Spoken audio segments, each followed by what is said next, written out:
Nabulabog ang unang adlaw sa klase sa mga pampublikong eskwelahan sa Davao City human gisugat ug pusog nga linog. Kumusta kaha mga estudyante o mga magtutudlo sa unang adlaw sa balik eskwela? Atong saron pinaagi ni Argel Relator nga live manukad sa Matanao, Davao del Sur. Argel? Sara gibati gayud og kahadlok ug kabalaka ang mga estudyante ngon man mga ginikanan dihang nabati kaganina ang daw pagtabyog-tabyog, pagduyan-duyan sa palibot atol sa pagtay-og sa kusog nga linog. Samtang dinhi sa Matanao, Davao del Sur kaninyo makita sa akong likod mao kana ang usa ka abandonadong building sa Matanao National High School nga perti kana danyos no gipadapa gayud kana sa kakusog sa pagtay-og.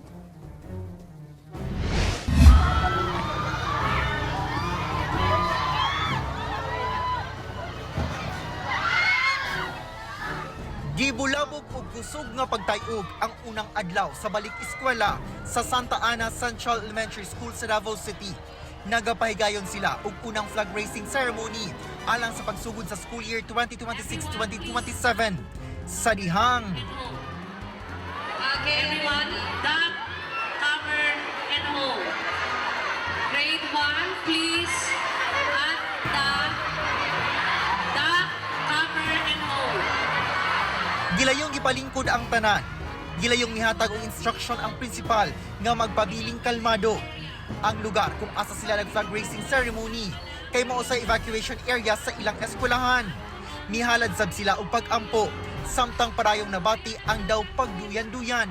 Dihang nikalma na ang sitwasyon, gitugutan na nga makauli kadtong dunay kauban o misundo nga ginikanan. Maayo na lang kay present sab ang kadaghanan sa mga ginikanan kay unang adlaw pa man sa klase. Sa Davao City National High School, gilayong nangadto sa school grounds ang tanan. Pipila ka mga estudyante ang nakuyapan ug nahilo. Gilayon silang giatiman sa responders. Naranyo sab kining parte sa pader nga duol sa gate niining Apolinario Mabini Elementary School sa Bangkal. Makita sab ang dakong lihi sa pader niining condominium building sa Matanao, Davao del Sur.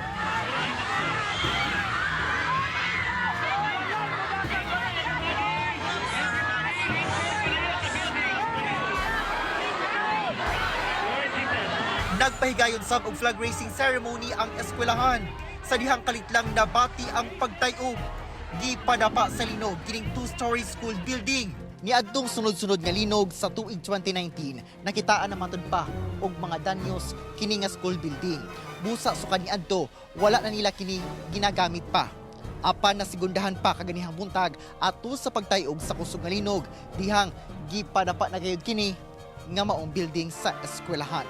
Kasi facing yung mga bata natin sa flagpole, nasa likod po, medyo malayo po din sa mga bata. Ito po yung building natin na condemned na siya, hindi na siya pinapagamit since 2019 kasi nasira ito. In fact, naka cyclone wire yan siya para hindi talaga mapasukan ng mga bata. Nakaschedule na sab daw kini for demolition. Gilayong ipapauli ang mga estudyante. Suspendido sab ang klase. Sa awa ng Diyos, lahat po ng ating students ay safe. Meron lang yung iba, mga iilan-ilan na medyo nag-hyperventilate. Yun naman ay natugunan ng ating mga nurses at ng ating ambulance from the LGU. Nabulabog sab ang flag ceremony sa Dimoloc Valley National High School sa Davao Occidental. Hinoon, gilayong ipabakwit ang mga estudyante ug magtutudlo. Sa Libak Sultan Kudarat, nabulabog sab ang mga estudyante ug magtutudlo sa linog. Makita nga daw, giduyan-duyan sa linog kining flagpole sa eskwelahan. Daghang mga botelya sa soft drinks ang nangabuak niining tindahan sa Rojas Avenue, Davao City. Human nga, nangatumba matud pa ang mga ipang patong-patong nga case sa soft drinks atul sa pagtayog. Gilayong gisuspende sa City Government of Davao ang klase sa tanang level sa pampubliko o pribadong eskwelahan sa Davao City. Lakip na ang mga opisina sa local o government national agencies.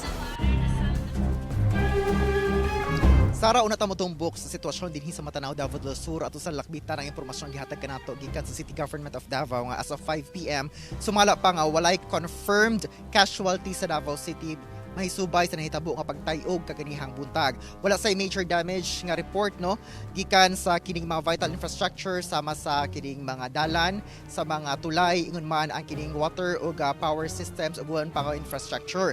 Samtang ang Office of the City Building Official o OCBO padayon sila gipahigayon ni assessments sa mga private establishments o mga infrastructure aron masuta ang structural integrity sa mga building. Samtang ginunsyo sab nga suspendido karong gabi ang operasyon sa Rojas Night Market ug atangan sab nato karong gabi ang anunsyo kung doon na ba resumption o babilin bang suspendido ang klase o trabaho sa mga local ug national government agencies.